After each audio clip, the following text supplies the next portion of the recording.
నమ్ముడే కర్తావీసో మిసిహాయుడే కృపయ్యం പിതാവായ ദൈവത്തിൻ്റെ സ്നേഹവും പരിശുദ്ധാത്മാവിൻ്റെ സഹവാസവും നിങ്ങളെല്ലാവരോടും കൂടെ ഉണ്ട് ഇരിക്കട്ടെ. ഇപ്പോഴും എനിക്കും.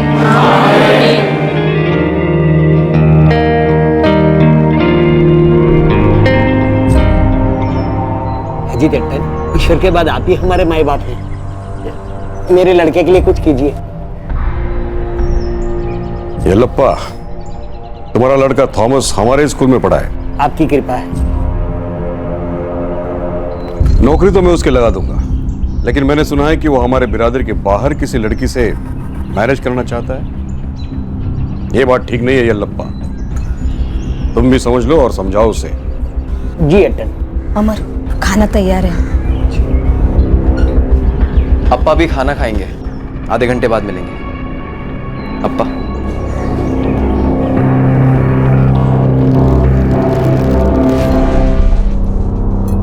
अमर बेटा, कैरेक्टर सब कुछ है. जी अप्पा. मैंने उस लड़की आशा और उसका परिवार दोनों की बैकग्राउंड चेक करवाई है. वो लड़की तेरे लिए ठीक नहीं है.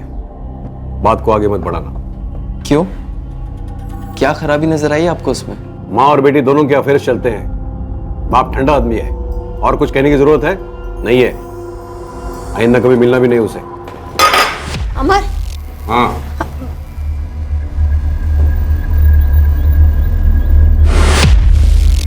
क्या कहा उन्होंने? बताओ भी. उनके कुछ भी कहने से ना मुझे कोई फर्क नहीं पड़ता है.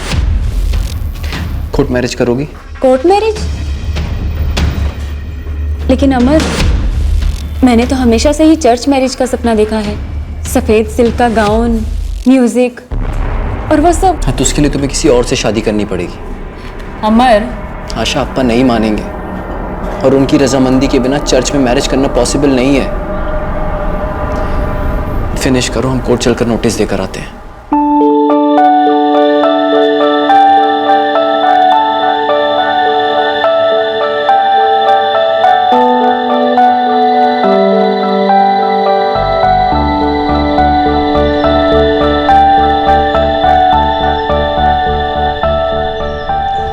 ये लो बेटा. आशा.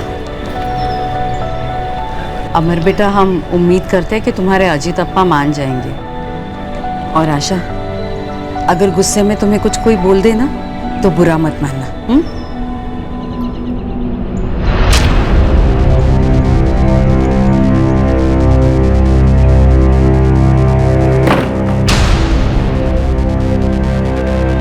क्या हुआ अजीत? भाग गया हमारा बेटा. अमर मर गया. क्या बकवास कर रहे हो? अम्मा, अम्मा. आपको ईश्वर का वास्ता, दरवाजा खोलिए प्लीज. खोलिए ना.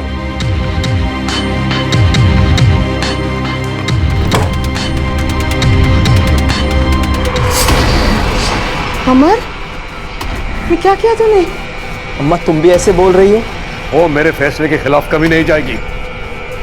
सुनिए, और मेरा फैसला ये है कि तुम इस घर में कभी कदम नहीं रखोगे. अप्पा, एक बार हमें माफ कर दीजिए. Shut up. मुझे अप्पा कहने की हिम्मत मत करना. हमारा इकलौता बेटा है वो. हाँ, मर गया. लड़के को लेकर चले जाओ यहां से. हमारे फ्यूनरल में भी आने का हक नहीं है तुम.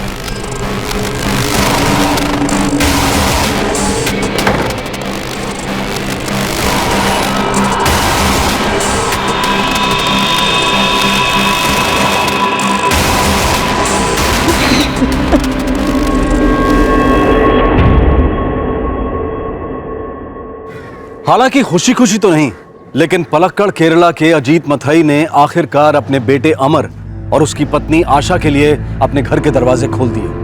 दिल के दरवाजे तब खुले जब अमर और आशा के 2 बच्चे हुए. अजीत अपने इलाके और बिरादरी का एक इज्जतदार आदमी था. वो उस कस्बे में एक स्कूल चलाता था. अपने इकलौते बेटे अमर के साथ सुलह होने के बाद अजीत ने स्कूल की बागडोर अमर के हाथ में दे दी थी. अमर और आशा का घर उसी स्कूल के कंपाउंड में ही था। अमर और आशा की शादी के ठीक 12 साल बाद 2013 में इस घरेलू कहानी में एक भयंकर ट्विस्ट आया।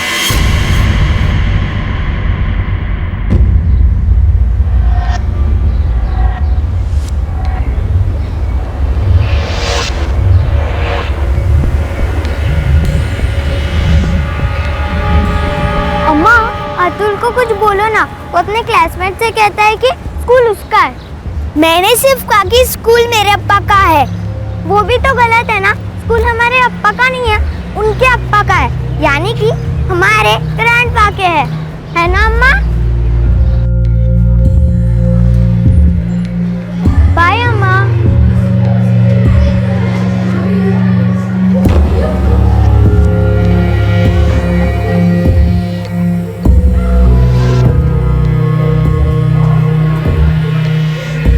गुड मॉर्निंग आशा।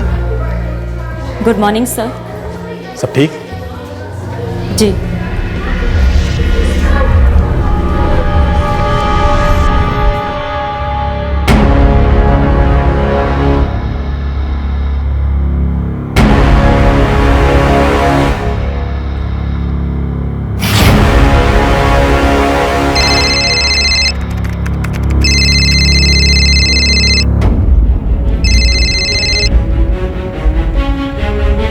फोटो मिला?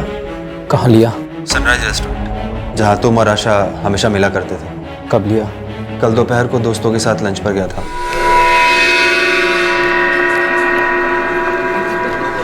यार तुम लोग कुछ ऑर्डर करो।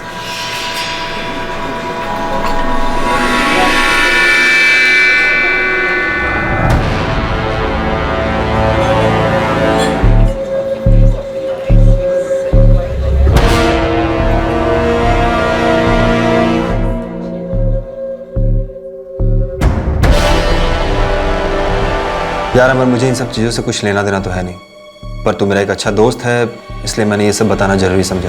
थैंक्स यार, मेरे लिए ये सब जानना बहुत ज़रूरी था।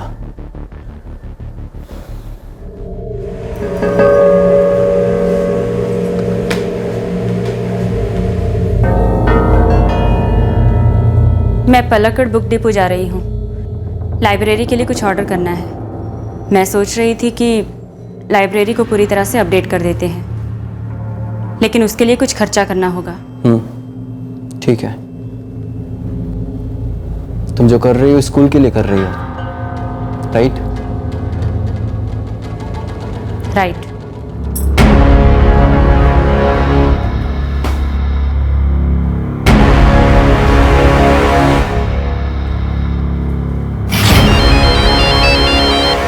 जी चेटा।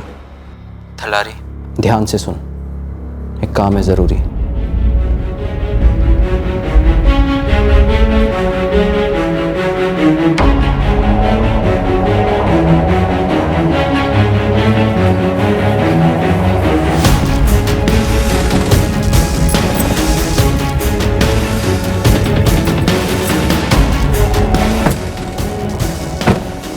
कहाँ चलेंगे आशा चीची? Palakkad central mall.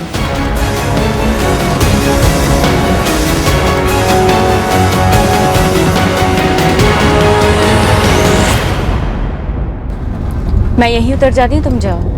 मैं अपने आप वापस आ जाऊंगी। ठीक है चीची।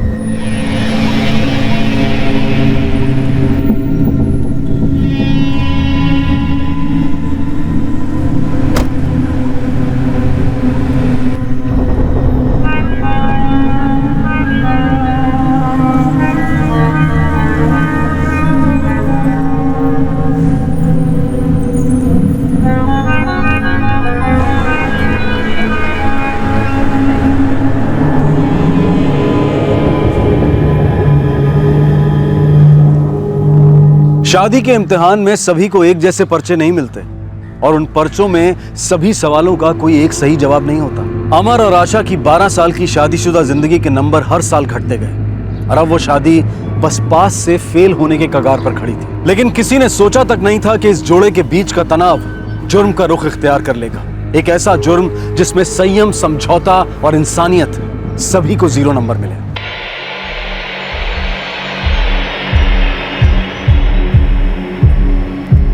हाँ अम्मा। अमर बेटा, आशा का फोन स्विच ऑफ आ रहा है, जरा उसे फोन दो ना। अम्मा आशा घर पे नहीं है, वो एक कॉन्फ्रेंस के लिए बाहर गई है कुछ दिनों के लिए। कॉन्फ्रेंस? कहाँ? बैंगलोर। पर उसने तो मुझे कुछ नहीं बताया। वो मेरे साथ वेलंकनी आने वाली थी मेरी माता से मन्नत मांगने के लिए।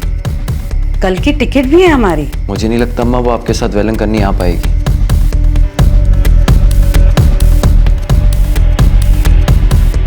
क्या हुआ?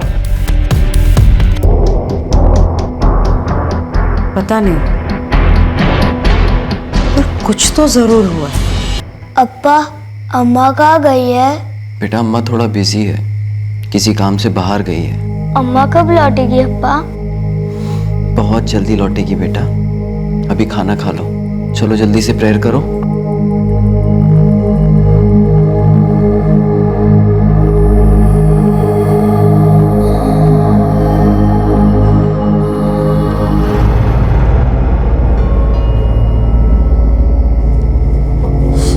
चलिए, खाना तैयार है। भूख नहीं है। क्या बात है, आप इतने परेशान क्यों हो? कुछ बोलोगे भी?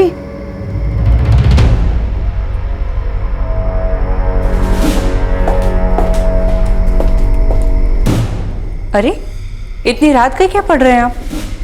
स्कूल की जमीन के पेपर्स है। उमर चाहता है कि सारा काम मैं संभालूं। स्कूल मेरे नाम ट्रांसफर करना चाहता है, सैलरी भी डबल। क्या? पर क्यों? कह रहा है कि वो इस काम से थक गया है, कहीं दूर जाना चाहता है। पर इसकी एक शर्त है। कैसी शर्त? हम दोनों बच्चे आकृति और अतुल की देखभाल करेंगे। क्या कुछ भी बोल रहे हैं आप? अमर और आशा अपने बच्चे हम ही क्यों सौंपेंगे और पूरा स्कूल आपके नाम पर ट्रांसफर? वो ऐसा क्यों कर रहे हैं?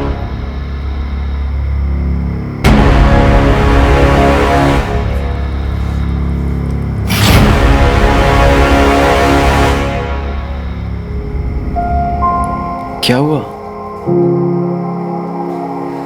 आपा, आप इतनी रात को कहाँ जा रहे हो? मुझे स्कूल में कुछ काम है, बताया था ना आपको। चलो अभी जाकर सो जाओ। अकेले डर लगता है, अम्मा चाहिए। अम्मा के बिना आदत डाल लो बेटा। आकृति, अतुल को अंदर लेकर जाओ।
अमर और आशा शादी के इम्तिहान में फेल हुए थे।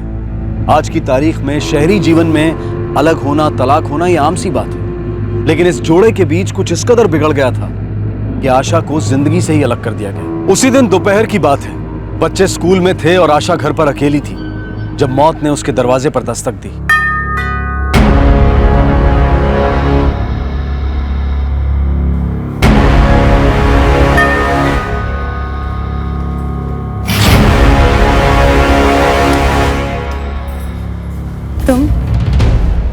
मैं स्कूल आने ही वाली थी, वहीं बात कर लेते।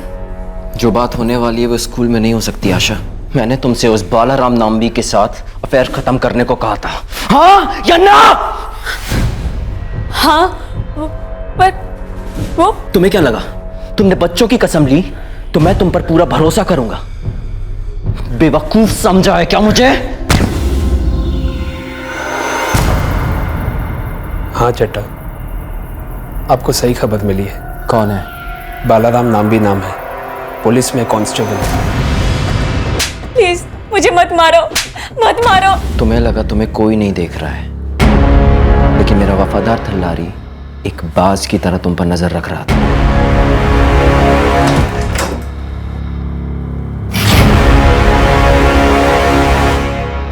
थल्लारी? अमर, तुमने थल्लारी को यहाँ क्यों बुलाया है? थल्लारी, तुम जाओ यहाँ से, जाओ। वो तुम्हारे लिए बहरा है क्योंकि वो सिर्फ मेरी बात सुनता है। तुम्हें पता है वो एक अनाथ था, मेरे अप्पा ने उसको पाला पोसा और इंसान बनाया। वफादारी क्या होती है उसे अच्छे से पता है, लेकिन तुम्हें कभी वफादारी समझ में नहीं आई। तुम्हें घर दिया, नाम दिया, स्टेटस दिया, तो तुमने क्या किया? एक दूसरे आदमी के साथ गुलछर्रे उड़ा रही हो, वो भी मेरे पैसों पर। पैसे? यस आशा, पैसे 15 लाख जो तुमने स्कूल के अकाउंट से ट्रांसफर करके अपने अकाउंट में ट्रांसफर कराए। क्यों कराए आशा?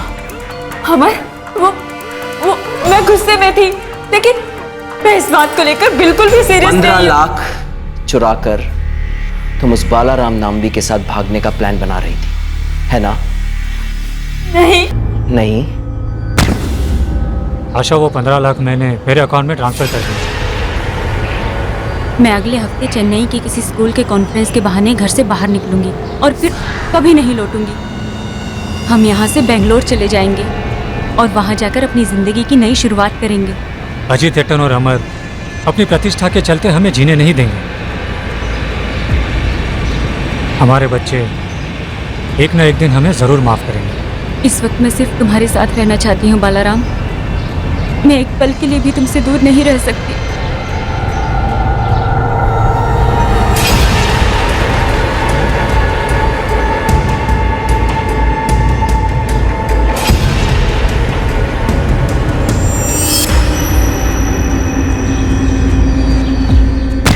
तुमने ये कैसे सोच लिया कि मैं तुम्हारा पीछा नहीं करूंगा?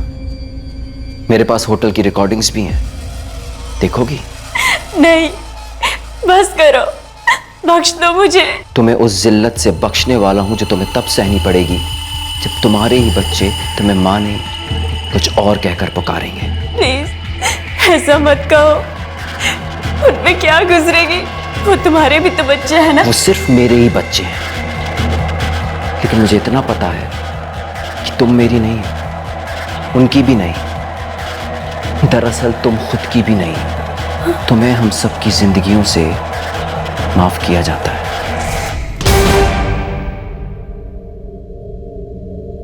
The number you have called is currently switched off.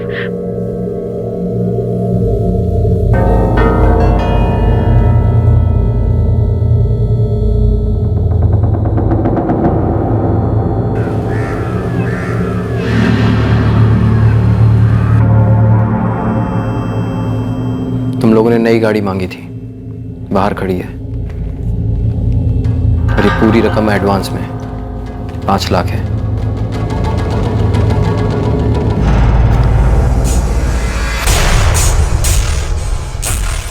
Police वालों को हम टच नहीं करते हैं चट्टा। मेरे लिए सिर्फ वो मेरा दुश्मन है। आपकी दुश्मनी हमें महंगी पड़ सकती है ना चट्टा। 5 लाख में सुपारी तो क्या, चूना भी नहीं लगेगा। 10 दूंगा। 20 के नीचे ले ही नहीं सकता। ठीक है, 15 काम के बाद मिलेंगे।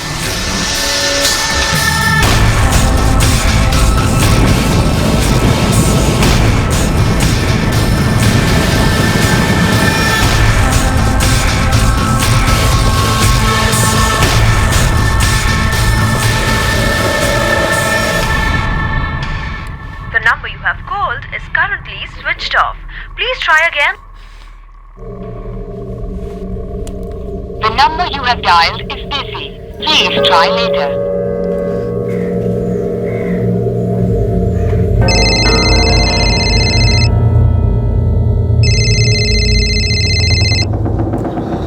हेलो जयश्री, भाग्या, मेरी बेटी कहाँ है? अमर भी फोन नहीं उठा रहा, ना बच्चों ने फोन किया कई दिनों से। दरअसल जयश्री मेरी भी बात नहीं हुई उनसे, वो लोग यहाँ नहीं है। नहीं है मतलब? वो अमर उन्हें लेके अमेरिका चला गया है। क्या? लेकिन क्यों? अमर फोन करता है तो सिर्फ अपने अप्पा से बात करता है, वो भी कभी कभी।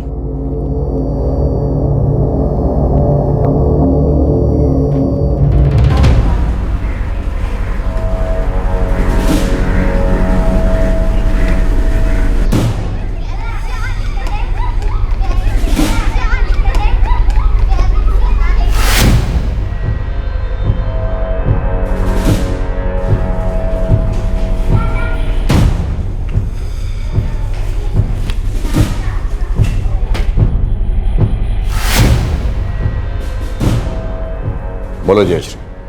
अमर, आशा और बच्चे कहाँ हैं अजीत एटन?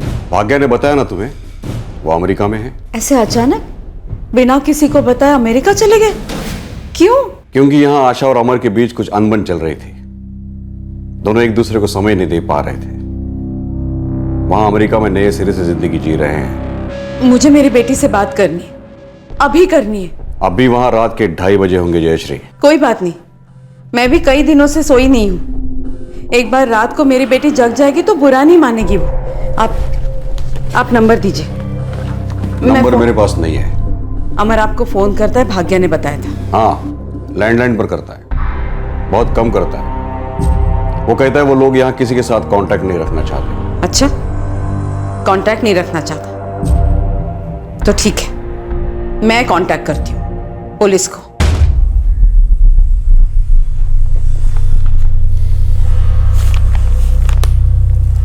लीजिए, पूरे 1 लाख है, उन्हें उनके हाल पर छोड़ दो।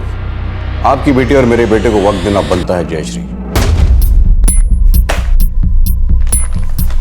और वक्त देने के बाद भी फोन नहीं आया तो दोबारा यहाँ आइए, इसी तरह और पैसे मिल जाएंगे।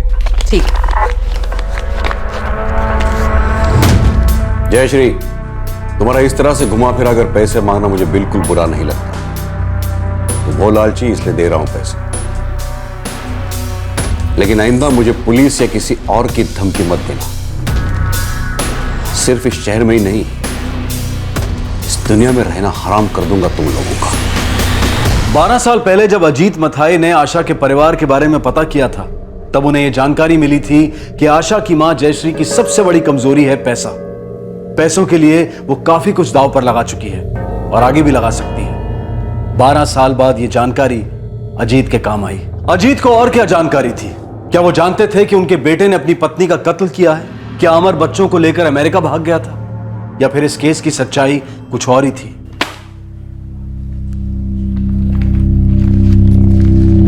एक बात सच सच बताएंगे एटन? सब कुछ ठीक है अमेरिका में, यही जानना चाहते हो ना? आपने जवाब दे दिया, अब चलती हूँ। अजीत एटन, ये नाइंसाफी है। अमर ने स्कूल मेरे नाम कर दिया था, मेरे पास कॉन्ट्रैक्ट है। इस स्कूल की हर एक ईंट मेरे खून से सींची गई है माधव। मैं चेयरमैन हूं इसका। मेरे परमिशन के बगैर यहाँ की एक ईंट भी किसी के नाम नहीं हो सकती, समझे? तो क्या जो अमर ने किया था आपकी परमिशन के साथ किया था? थकना तो तुम्हें था ही अमर, रिश्ता ही ऐसा चुना है तुमने। रोज रोज के झगड़े, बच्चों पर असर। आपने सही कहा था बॉस के कैरेक्टर के बारे में। मैंने कहा था तुमसे, कैरेक्टर इज एवरीथिंग। आज जो इज्जत तुम्हें मिल रही है वो मेरी मेहनत की कमाई है। मुझे आपकी बात सुननी चाहिए थी अप्पा। तुम भले ही हमसे अलग रहते होंगे अमर, लेकिन तुम्हारे घर की हर बात मुझ तक पहुंचती है। क्या हुआ अमर? क्या किया तुमने? मैंने मार दिया उसको। अप्पा, मैं क्या करूं अब अप्पा? अप्पा कुछ तो बोलिए अप्पा। अप्पा कुछ तो बोलिए। रोना बंद करो,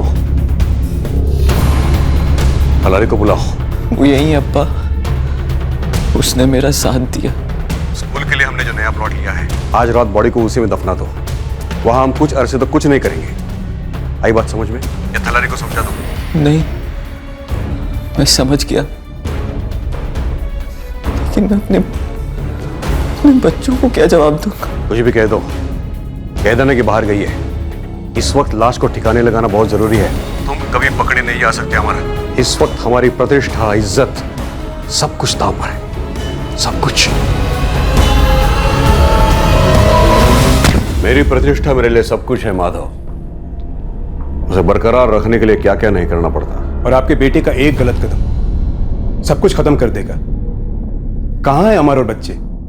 बोलो एटन। उसका तुमसे कोई ताल्लुक नहीं है माधव। स्कूल के मुनाफे का हिस्सा तुम्हें मिल जाएगा, लेकिन पूरा स्कूल अपने नाम करने की बात भूल जाओ। मैं क्या क्या भूल जाऊं एटन? मुझसे होशियारी मत करना माधव। बोला तो मैं भी कुछ नहीं हूं, और तुम भी कोई दूध के दूल्हे तो हो नहीं। क्यों? अमर, मेरी समझ में बिल्कुल नहीं आ रही ये बात कि मैं और मेरी पत्नी तुम्हारे बच्चों की देखभाल क्यों करेंगे। आशा कहां है? मैं पूरा स्कूल तुम्हारे नाम कर दूंगा। थक गया हूं मैं। तुम स्कूल चाहिए ना? हाँ चाहिए। पहले ये बताओ, आशा कहां है? कहीं भाग तो नहीं गई किसी के साथ? भागने वाली थी, लेकिन मैंने उसे रोक लिया।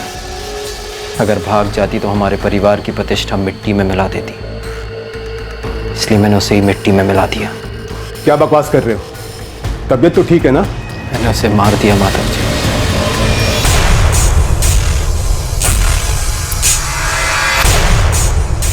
कैरेक्टर सब कुछ है माधव जी, और उसके लिए मैं अपना सब कुछ देने को तैयार हूं। आप स्कूल ले लीजिए, लेकिन एक शर्त है। कैसी शर्त? आकृति और अतुल, मेरे दोनों बच्चों को तुम्हें संभालना होगा, अपने बच्चों की तरह। मैं उनकी देखभाल नहीं कर सकता, ना तो मैं उनसे आंख मिला सकता हूं, ना ही उनके सवालों के जवाब दे सकता हूं। थक गया उनके सवालों से। ऑफिशियली ट्रांसफर करोगे? सारे कागजात, सब कुछ? सब कुछ। मैंने कहा ना, कैरेक्टर इज एवरीथिंग। आशा के साथ तुम्हारा राज भी दफन है, और कभी गलती से भी तुमने अपना मुंह खोला माधव, तो तुम्हारी जुबान ही तुम्हारे गले से लिपट कर तुम्हें सीधा हेल पहुंचाएगी। सीधा हेल। कोई बीच में नहीं आएगा।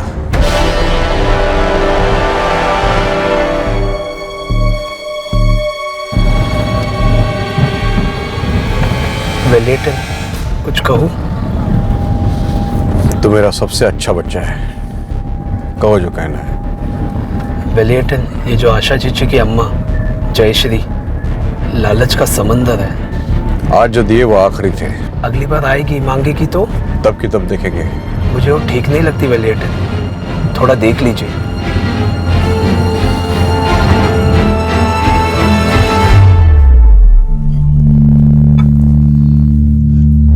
अजीत, मैं और सह नहीं सकती। प्लीज एक बार बता दो ना, हाथ जोड़ती हूँ तुम्हारे, तुम्हें ईश्वर का वास्ता है। अमर, आशा और बच्चे कहाँ हैं? अगर यूएस में है तो एक बार बात करवा दो ना मेरी।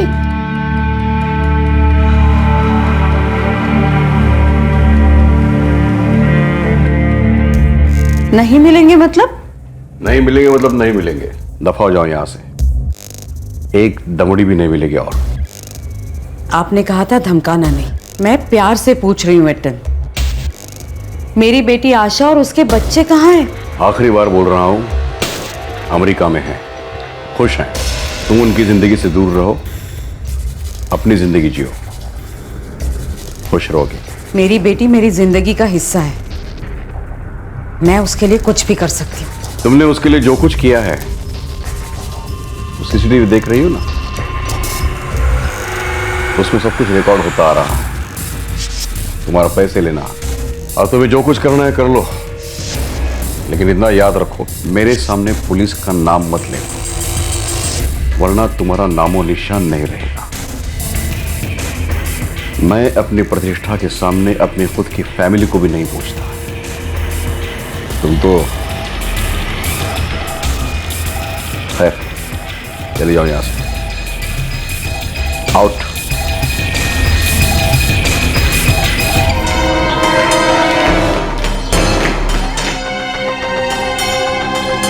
सर, वो अजित मथाई मुझे मेरी बेटी से बात नहीं करने दे रहे सर। ना ही मेरे दामाद अमर से मेरी कोई बात हो पा रही है। उनके बच्चे आकृति और अतुल से भी कोई बात नहीं हो पा रही है मेरी सर। मुद्दे पर आएंगे अब आप? यही तो मुद्दा है सर। मुझे लग रहा है अजीत मथाई झूठ बोल रहा है। वो सबको ये बता रहा है कि अमर, आशा और उनके बच्चे अमेरिका चले गए। कुछ तो गड़बड़ जरूर है सर। आप एक काम करेंगे मैडम? मेरी बेटी का पता लगाने के लिए कुछ भी कर सकती हूँ सर। हाँ, वो तो साफ नजर आ रहा है कि आप कुछ भी कर सकती हैं, पर अभी यहाँ से चले जाइए और जिंदगी में दोबारा कभी यहाँ अजीत इट्टन के बारे में शिकायत लेकर मत आइए। अरे ऐसे कैसे कह सकते हैं आप अभी के अभी मेरी कंप्लेंट दर्ज कराइए। श्री जी, आपकी कोई भी कंप्लेंट दर्ज नहीं होगी। बहुत ही वाहियात इल्जाम लगा रही हैं आप। अजीत इट्टन इस इलाके के सबसे नामी और इज्जतदार इंसान है। इतना अच्छा काम है उनका, ऊंचा नाम है, प्रतिष्ठा है। ऐसा आदमी अगर कहता है कि उनका लड़का, बहू और पोता पोती यूएस में है, तो उसका मतलब एक ही है कि वो यूएस में है। समझिए आप? चाहिए आप। आशा की मां जयश्री चुप नहीं बैठी। उसने अजीत मथाई को नीचा दिखाकर उसकी प्रतिष्ठा पर वार करने की ठान ली थी। और इस सब के पीछे उसका अपनी बेटी आशा के प्रति कोई खास प्यार या अपने नाती और नातिन के लिए स्नेह नहीं था।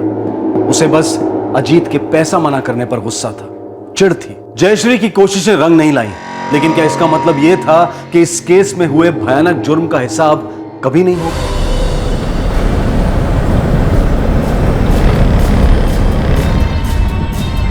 ये बालाराम कहाँ है? उसने मुंह तो नहीं खोला अब तक।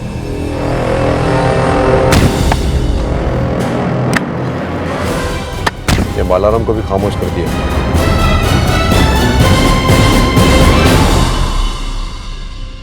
मैं मानती हूँ सर, मेरी बेटी आशा और उसके पति के बीच के रिश्ते अच्छे नहीं थे, लेकिन उन लोगों का इस तरह से अचानक अमेरिका चले जाना अजीब लग रहा है सर। और इसलिए आप अजीत मथाई का यकीन नहीं कर रही? आशा मेरी बेटी है सर, उसे मैं अच्छी तरह से जानती हूँ।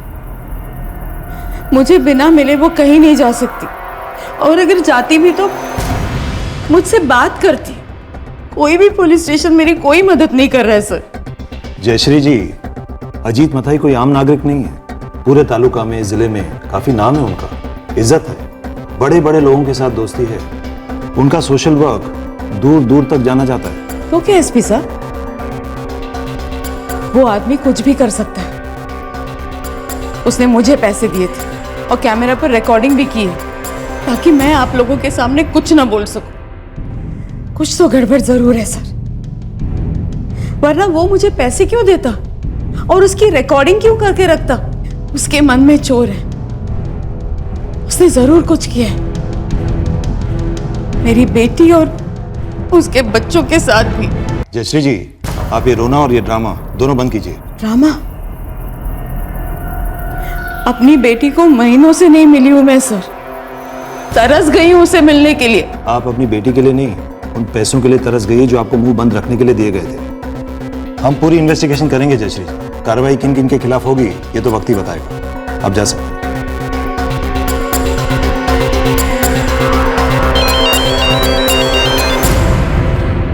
जैन सर। जैन रघुनाथ, अजीत मथाई का नाम सुना है? त्रिवेणी इंग्लिश हाई स्कूल के मालिक। अजीत इट्टन को कौन नहीं जानता, बहुत इज्जतदार आदमी है सर। एक सेंसिटिव केस है। उनके बेटे की सास जयश्री ने कंप्लेन किया है, हमारे पुलिस स्टेशन भी आई थी। Take up the matter before it is too late. और हाँ, बहुत होशियारी से काम करना होगा। Order sir.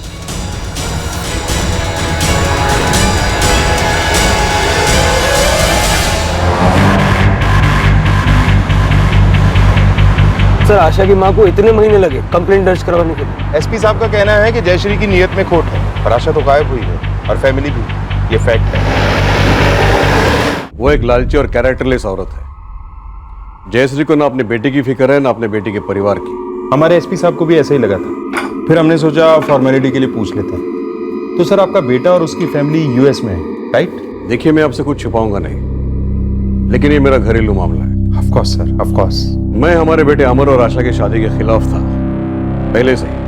मुझे मालूम था ये जोड़ी करेक्ट नहीं है, और वैसा ही हुआ। अब 12 साल बाद वो अपने शादी को एक और मौका दे रहे हैं, वहाँ अमेरिका में। ये अच्छी बात है सर। हाँ, लेकिन वो दोनों यहाँ इंडिया में किसी के टच में नहीं रहना चाहते, ना अपने माँ बाप से, ना दोस्तों से। अमर मुझे पब्लिक फोन से कांटेक्ट करता है, वो भी कई हफ्तों में एक आध बार। मैं भी जोर नहीं देता, सेटल होने दो, और फिर इन चीजों को टाइम तो लगता ही है। जी अजीत इट्टन, तो कब माइग्रेट हुए यूएस? मार्च के बिगिनिंग में गए थे, अब मई एंड है, 3 महीने हुए हैं। अब पता नहीं ये जयश्री इतना हंगामा क्यों कर रही है।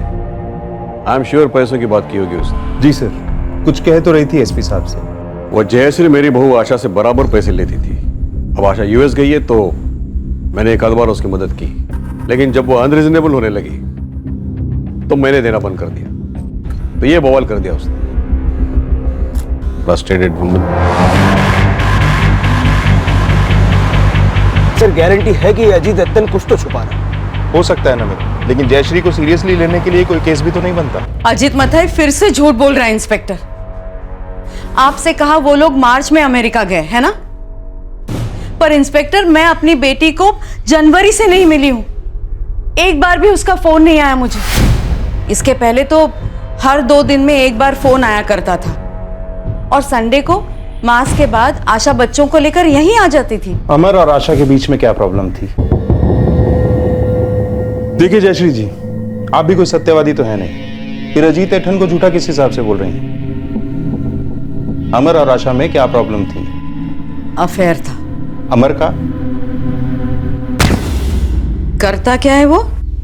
मुझसे प्यार करता है माँ। प्यार से पेट नहीं भरता, और ना ही दिल। कांस्टेबल है पुलिस में। क्या? अरे कम से कम एक ऑफिसर तो चुना होता। यहां तो तेरे लेने के देने पड़ जाएंगे।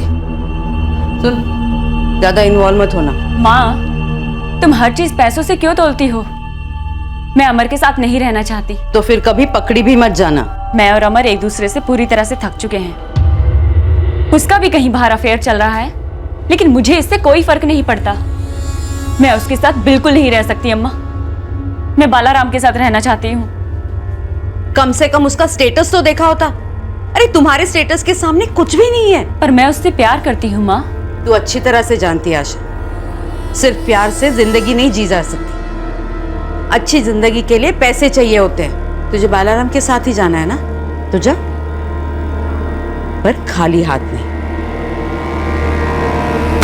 तो आप ना सिर्फ अपनी बेटी को अफेयर के लिए उकसा रही थी, बल्कि उसे अपने पति से पैसे निकलवाने की सलाह भी दे रही थी। मेरी बेटी अपने पति से खुश नहीं थी इंस्पेक्टर, और मैं अच्छी तरह से जानती हूँ ऐसे इंसान के साथ जीना क्या होता है, जो अपने पत्नी को खुश भी न रख सके।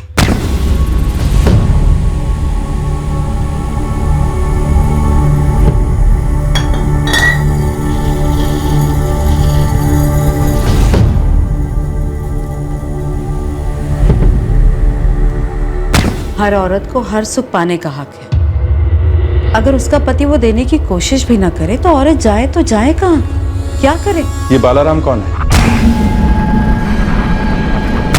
क्या आप उससे कभी मिली हैं? जी नहीं। हाँ, अगर कोई हैसियत वाला होता तो शायद मिल भी लेती, पर आशा ने बताया कि वो कोई पुलिस कांस्टेबल है। चांस ही नहीं। मुझे आशा की ये पसंद बिल्कुल नहीं चली।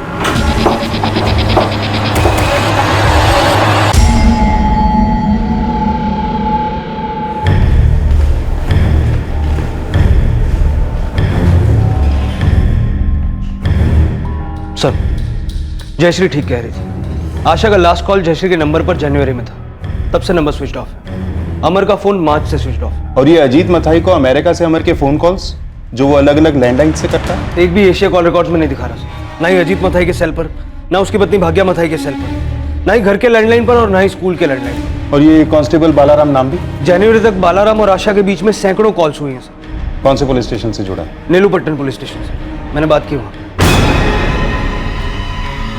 कांस्टेबल बलराम नंबी 16 साल से यही सर्विस में था। 4 जनवरी को उसने अपना इस्तीफा दे दिया। क्या? इस्तीफा दे दिया? करेक्ट। मैंने कारण पूछा, लेकिन कुछ बोला नहीं। मैंने सजेस्ट भी किया कि भाई लीव विदाउट पे ले लो। गवर्नमेंट का 16 साल का सर्विस कोई ऐसे ही छोड़ता है बोला, लेकिन नहीं माना। सर, एक और खिलाड़ी है, थल्लारी। कौन है थल्लारी? अमर का ड्राइवर, अजीत मथाई का वफादार नौकर। मार्च में अमर के फोन से लास्ट कॉल इस थल्लारी को किया गया।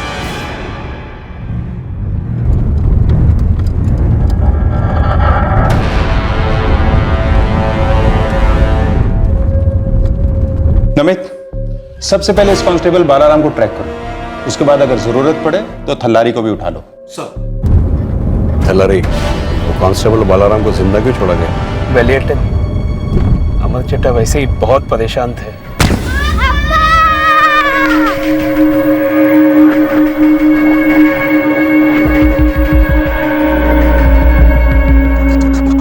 हमारी डील हुई थी माधव जी कि आकृति और अतुल को आप संभालेंगे, बदले में स्कूल आपका। मैं मानता हूँ, लेकिन मैं उन्हें जबरदस्ती अपने साथ नहीं रख सकता। वो बार बार अपनी अम्मा के बारे में पूछते हैं। अगर ये बात पुलिस को पता चली तो पहले मैं अंदर जाऊंगा, फिर तुम।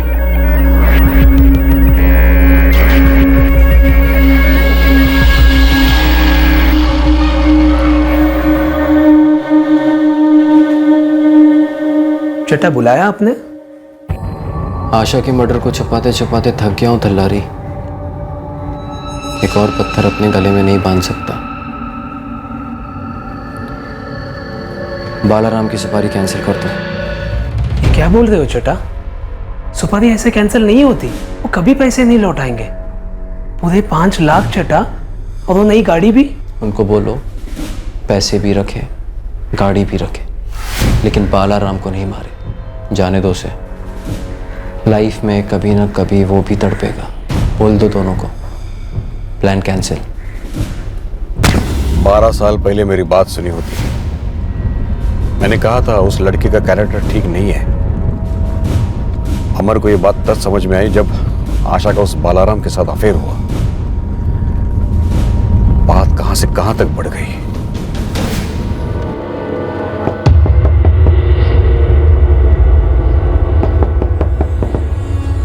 बालाराम, महनपत्तम के इंस्पेक्टर साहब तुमको ढूंढ रहे हैं। मुझे क्यों? मुझे तो सर्विस छोड़े हुए 6 महीने हो गए। आशा मथाई का केस है, ऑफिसर तुमसे मिलना चाहते हैं। इस केस में कई झूठ कई कारणों के लिए बोले जा रहे थे, और झूठ के सहारे कई मर्डर्स छुपाए भी जा रहे थे। क्या बालाराम ऐसा कुछ जानता था जो इस केस के सारे गड़े मुर्दे उखाड़ निकालता, या फिर बालाराम कुछ और छुपाने की कोशिश कर रहा था?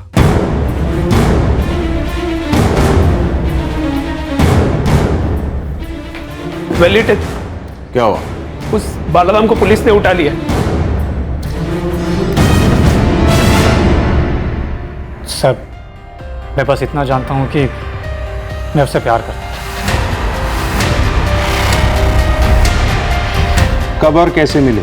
सर 1 साल पहले उसकी गाड़ी खराब हो गई।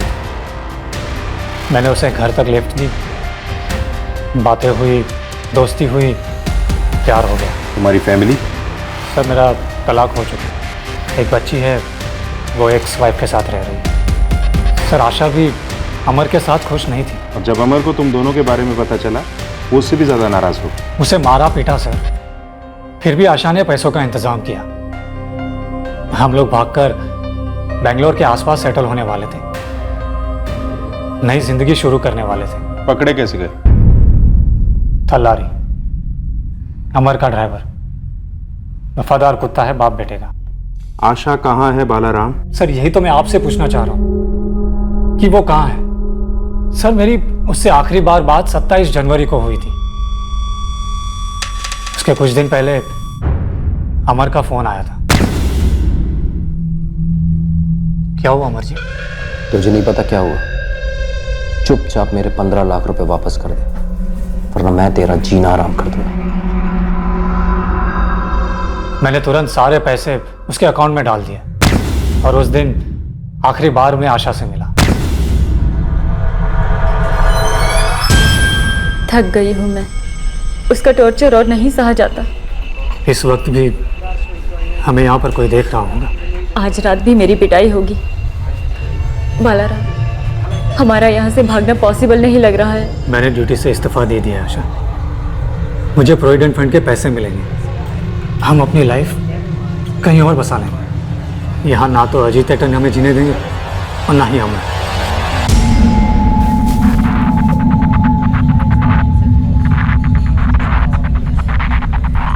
सर उस दिन से उसका सेल ऑफ ही रहा। मैंने कई कोशिशें की, मानो जैसे गायब ही हो गई। मुझे लगा वो हमारा रिश्ता तोड़ना चाहती है, शायद बच्चों की खातिर, इसलिए मैं भी चुप बैठा रहा। Sir 1 minute. सर एक सॉलिड लीड मिली।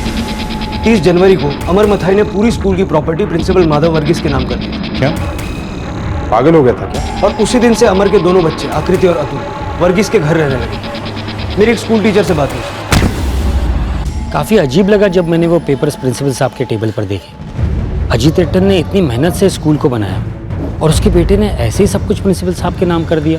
ऐसा उसने क्यों किया है? वही तो अचरज की बात है। उसने अपने बच्चों को भी प्रिंसिपल साहब के पास रहने के लिए भेज दिया। कोई कह रहा था कि प्रिंसिपल साहब गोद लेने वाले उन बच्चों को। मतलब क्या हो रहा था कुछ समझ में नहीं आ रहा। और वो आशा, वो कहाँ चली गई? उसको तो मानो धरती निकल गई, नामो निशान तक नहीं है उसका। पिछले जनवरी से किसी को दिखी नहीं। कुछ तो अजीब हुआ है ना। मुझे लगता है उस आशा को वाकई में जमीन निकल गई। उस प्रिंसिपल को उठवाओ।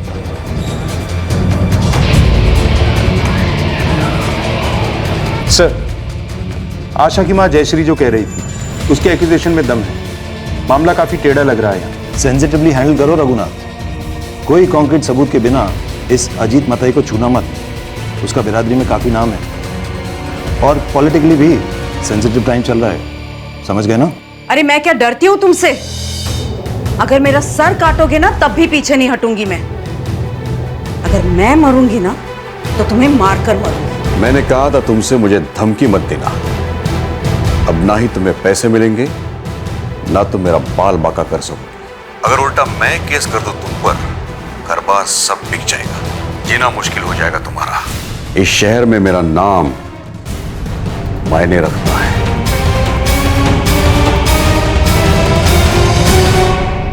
अमर अपनी फैमिली के साथ अमेरिका शिफ्ट हो रहा था, इसलिए उसने अपना पूरा स्कूल आपके नाम कर दिया। श्योर? जी। उसने अपने बच्चों को रहने के लिए आपके पास भेजा। जान सकता हूं क्यों? हस्बैंड वाइफ के बीच में प्रॉब्लम थी। रात में झगड़े होते थे, इसलिए थोड़े दिनों के लिए मेरे पास भेजे थे। उसमें कोई प्रॉब्लम है? प्रॉब्लम एक ही है सर जी, कि आप सरासर झूठ बोल रहे हैं। आपकी जबान और आपके चेहरे में कोई तालमेल नहीं, और खुदा ना खास्ता कहीं यह साबित हुआ कि किसी भी जुर्म में तुम्हारा मेल है, तुम्हें जानकारी है और तुम जानबूझकर छुपा रहे हो, तो सोच लो प्रिंसिपल माधव वर्गीस 4-6 साल जेल के बाद कौन सा स्कूल तुम्हें नौकरी देगा? ये प्रिंसिपल गिरी तो भूल ही जाओ। अमर सर ने मेरे सामने कबूल कर दिया क्या कि उन्होंने आशा को मार डाला। मैं कोल्ड ब्लडेड मर्डर छुपा रहे। मुझे डर लग रहा था। अमर और बच्चे कहाँ हैं? मुझे नहीं पता सर। मार्च के बाद ना तो मैंने अमर को देखा ना ही बच्चों को। अजीत एट्टन जानते हैं कि अमर ने आशा का कत्ल किया है? आशा की लाश हमारे स्कूल के कंपाउंड में दफन है। उस अजीत एट्टन ने ही ये आइडिया दिया था अमर को। कल्लरी को सारी कहानी पता है। वो अजीत एट्टन के लिए जान दे भी सकता है और ले भी सकता है।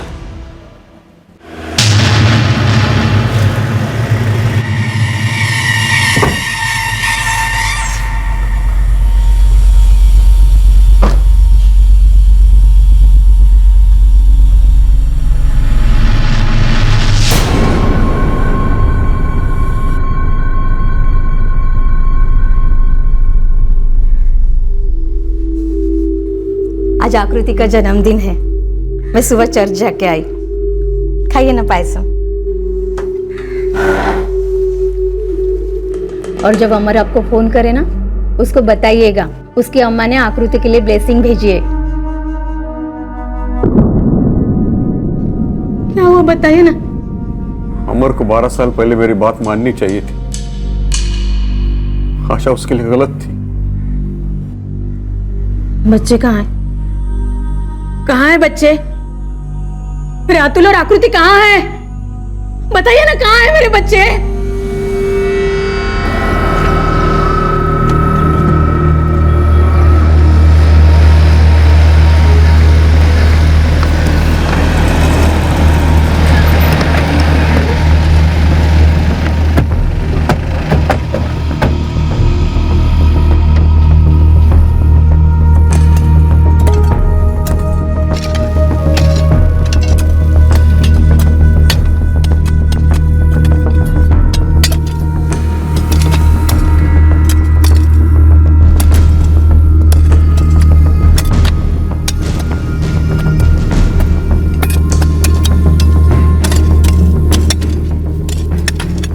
हमारे अमर ने आशा को मार डाला भाग के।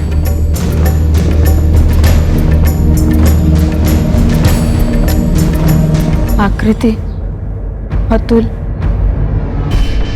बच्चे कहाँ हैं? अमर ने उन्हें भी मार डाला।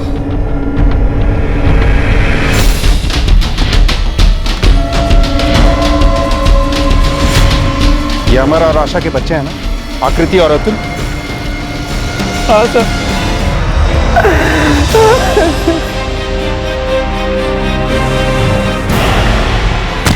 उस रात अमर ने मुझे फोन किया था। तो आपने अमर से क्या कहा? क्या कहता, हमारे प्रतिष्ठा का सवाल था। मैंने वही सलाह दी, उनकी अम्मा के पास दफना दो बच्चों को। अमर ने अपनी बीवी और दोनों बच्चों को मार डाला और उसका बाप, इज्जतदार बड़ा आदमी अजीत मथाई उर्फ अजीत टिट्टन, छुपा रहा है उसको। बता कहां छुपा है अमर? कहां छुपा रखा है तेरे मालिक ने उस सर फिरे अमर को? साहब एक और। आशा और उसके दोनों बच्चों आकृति और अतुल के कंकाल पुलिस ने खोद निकाले थे।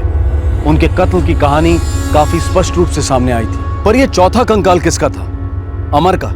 लेकिन अगर अमर ने आशा और दोनों बच्चों को मार डाला था तो अमर का कत्ल किसने किया था? कहाँ छुप कर बैठा है वो हैवान? अमर जैसा बच्चा पैदा ही क्यों हुआ मेरी कोख से? मर क्यों नहीं गया तभी के तभी? मैं खुद उसे पुलिस के पास ले जाऊंगी, सजाए मौत मांगूंगी उसके लिए। बताइए कहाँ है?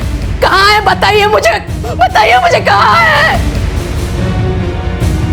अमर को सजाए मौत मिल चुकी है।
बेटा आपने सुबह से कुछ नहीं खाया, मैं कुछ खाने के लिए लेकर आता हूं। बैठिए बेटा।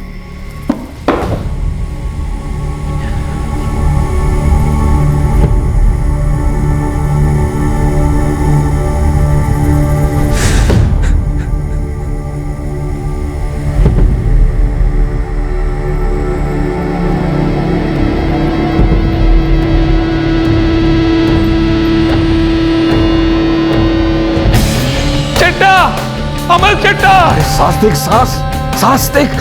नहीं वली अटल, सब खत्म हो गया। जो जहर बच्चों को दिया था अमर चड्डा वही पी गए। अब मैं क्या करूं वली अटल? मैंने थलारी से कहा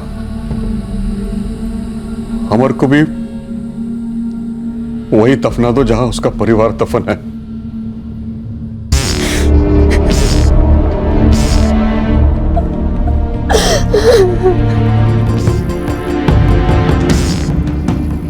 इंस्पेक्टर साहब, मैंने वही किया जो वली अटल और अमर चड्डा ने बोला। वो जो बोलते मैं करता हूँ साहब। उनके बहुत एहसान है मुझ पर। ये जिंदगी उन्हीं की दी हुई है साहब। नमित, पूरा ग्राउंड खुदवा दो। पता नहीं कितने और मुर्दे गड़े हैं यहाँ।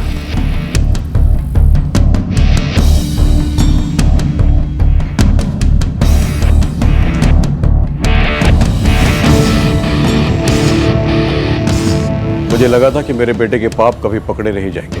पाप का हिसाब तो ऊपर वाला करता है, हम तो बस जुर्मों का बही खाता संभालते हैं। और तुम्हारे खाते में जुर्म को छुपाने का जुर्म दर्ज है। मैंने सिर्फ अपने परिवार और स्कूल की प्रतिष्ठा को बरकरार रखना चाहा। झूठी प्रतिष्ठा और अहंकार दरअसल निशानियां हैं बेवकूफी की अटन।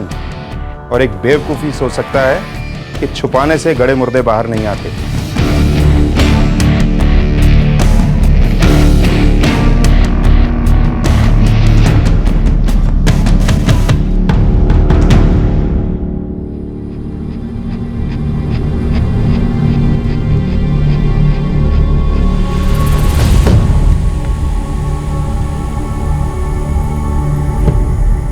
अमर ने आशा और बच्चों को मार डाला।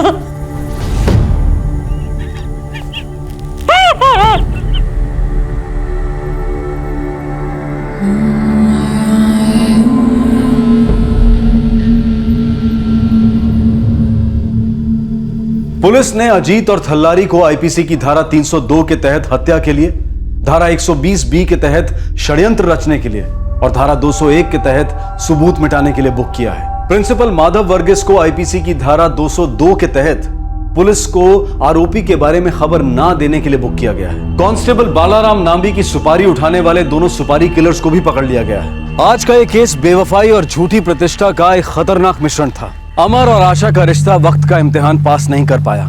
कई शादियां एक अच्छे रिश्ते में तब्दील नहीं हो पाती हैं, बीच रास्ते में ही दम तोड़ देती हैं। अक्सर अलग होना ही सबसे सही विकल्प होता है, लेकिन अमर ने वो लाशें क्यों बिछाई, और उन 2 मासूम बच्चों की भी जिन्होंने अभी तक ठीक से दुनिया भी नहीं देखी थी? क्या सिर्फ आशा का बेवफा होना वजह थी जिसकी वजह से अमर आग बबूला हो गया था, या अमर खुद मर्दानगी की झूठी प्रतिष्ठा का शिकार था?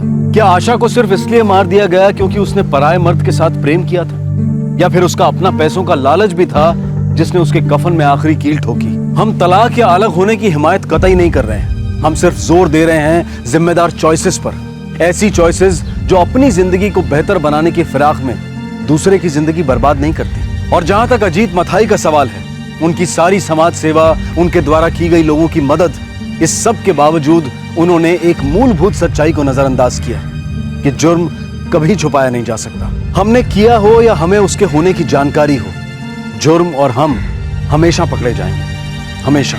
इस तरह के और भी एपिसोड देखने के लिए हमारे चैनल को सब्सक्राइब करें और बेल आइकन दबाना ना भूलें।